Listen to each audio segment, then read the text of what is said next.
Mis queridos hermanos, tengan todos un buen día. Hoy es viernes 23 de febrero de este año 2024. Vamos llegando al final de esta semana que el Señor nos ha concedido. Abramos nuestro corazón a la palabra que Él nos envía en este día, pues su palabra está llena de sabiduría y nos ayuda a levantarnos con toda confianza, porque el Señor es grande en su misericordia y nos invita siempre a abandonar nuestra condición de pecadores en sus santas manos. Lectura del Santo Evangelio según San Mateo. Gloria a ti, Señor. En aquel tiempo dijo Jesús a sus discípulos: Si no sois mejores que los escribas y fariseos, no entraréis en el reino de los cielos. Habéis oído que se dijo a los antiguos: No matarás, y el que mate será procesado. Pero yo os digo, todo aquel que esté peleado con su hermano será procesado. Y si uno llama a su hermano imbécil, tendrá que comparecer ante el Sanedrín. Y si lo llama renegado, merece la condena del fuego. Por tanto, si cuando vas a poner tu ofrenda en el altar, te acuerdas allí mismo de que tu hermano tiene quejas contra ti, deja allí la ofrenda ante el altar y vete primero a reconciliarte con tu hermano, y entonces vuelve a presentar tu ofrenda. Con el que te pone pleito, procúrate arreglártelas enseguida, mientras vais todavía de camino, no sea de que te entregue al juez y el juez al alguacil y te meta en la cárcel. Te aseguro que no saldrás de allí hasta que hayas pagado el último cuarto. Palabra del Señor. Gloria a ti, Señor Jesús. El corazón siempre necesita del perdón sanador de Dios. Perdonar es divino, porque solo Dios puede tomar la iniciativa de perdonar nuestras faltas, perdonar nuestras infidelidades y la mala relación que hacemos con Él como hijos de ese único Padre. La primera lectura de hoy está tomada del libro mismo del profeta Ezequiel. Allí se nos habla de lo que significa el tema de la ley humana. Cuando una persona falla, cuando una persona comete una falta, lo que hace la ley es aplicar justicia. Pero en el tema mismo de la ley divina, que es lo que el profeta nos quiere hacer comprender, es mirar mucho más allá. Dios no se queda en el legalismo de una justicia que nos quiere acabar o aniquilar o robar la fuerza de la vida. El Señor nos lleva a comprender que si bien es cierto, el que comete su error debe reconocerlo delante de Dios, porque es un hecho propio de la responsabilidad de la persona.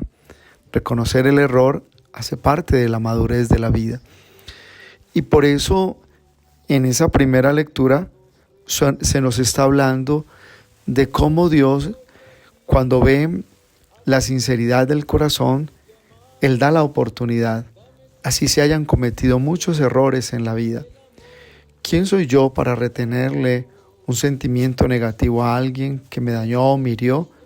Pues estoy haciendo mi vida infeliz, estoy amargando mis días, mis años, cuando me la paso resentido frente a alguien que, en cierto modo, el que más sufre es esa persona que se vuelve víctima también del mal. El malvado sufre mucho porque es víctima también de su propia maldad. En la primera lectura, el profeta quiere darnos a conocer esa oportunidad que Dios da. Dios da oportunidades al pecador. Si hacemos la cuenta de los pecados de nuestra vida, nunca terminaríamos. Por eso, hoy entremos con toda confianza en el corazón de Dios a reconocer que Él es Padre, que Él no quiere la muerte del pecador.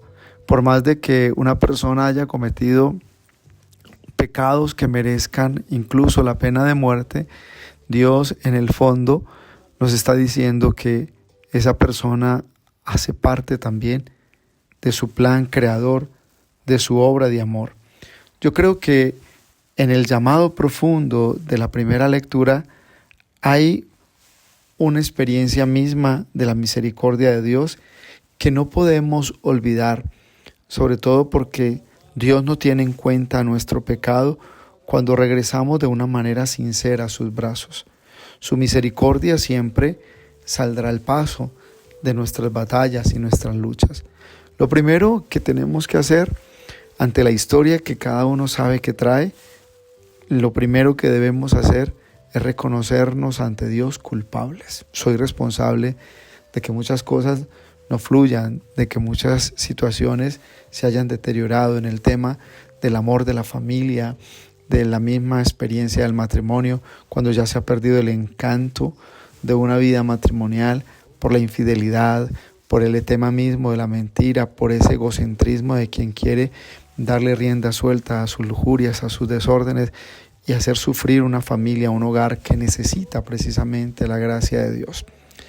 Cuando muchas personas no hacen las cosas bien o cuando no se hacen las cosas bien, pues en el tiempo la misma lógica de las situaciones, de los errores, pues traerán consecuencias, porque Dios no castiga a nadie. Dios siempre es bueno y misericordioso.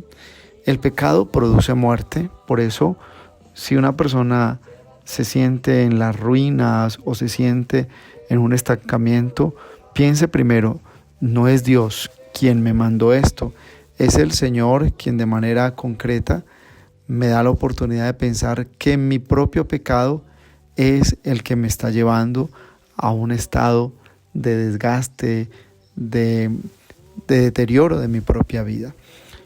Dios nos quiere las manos en el bien. Dios quiere que nuestras manos hagan el bien y que podamos también comprender lo que hoy nos está diciendo el Evangelio.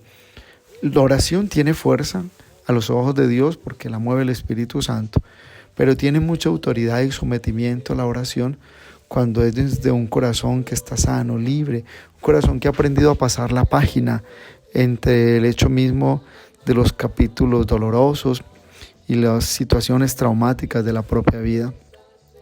Primero que todo lo debemos comprender, la conversión es necesaria para que haya una reconciliación, porque hay personas que piden perdón y siguen haciendo el daño a alguien, siguen resentidas. No, para que la reconciliación sea una ofrenda agradable a los ojos de Dios, tiene que nacer de un corazón que está trabajando la conversión interior. Nos debemos tomar tiempo en esta cuaresma para recapacitar y darnos cuenta que somos responsables de nuestra manera de ser, de actuar ante el hecho mismo del pecado. No hay que dejarse condicionar por las circunstancias que rodean en muchos momentos nuestras vidas. Necesitamos de la luz de Dios para ser fuertes en el camino. La cuaresma es tiempo de reconciliación con Dios y con los hermanos. La reconciliación con el Señor implica que nuestro corazón se vuelva a la verdad de la palabra del Evangelio. La conversión implica recapacitar y emprender un camino siempre de regreso a los brazos del Padre para que con su amor nuestro corazón herido tanto por el pecado sea sanado.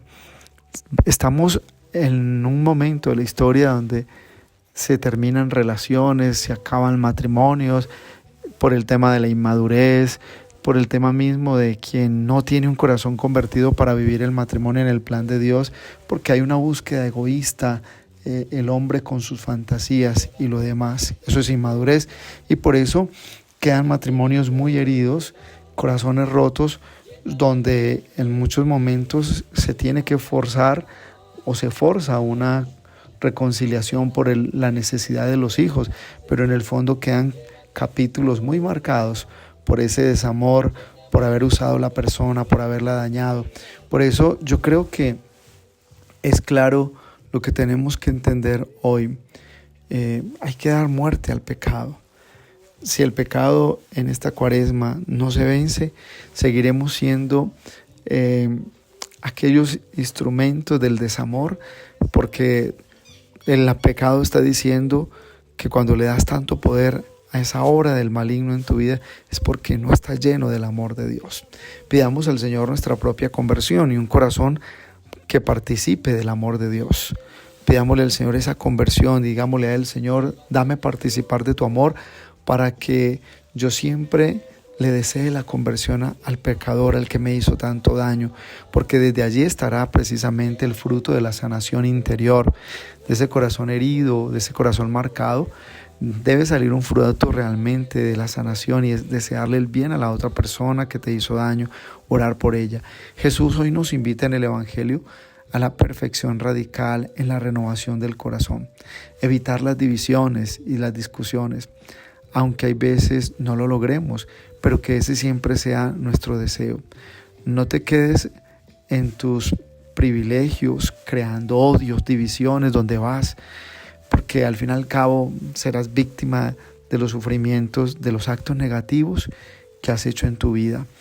Hay que hacer las cosas bien, hay que mejorar y hay que ir siempre en la conciencia que la reconciliación también es una ofrenda de dar pasos a Dios, donde sacrificamos todo para la gloria de su nombre.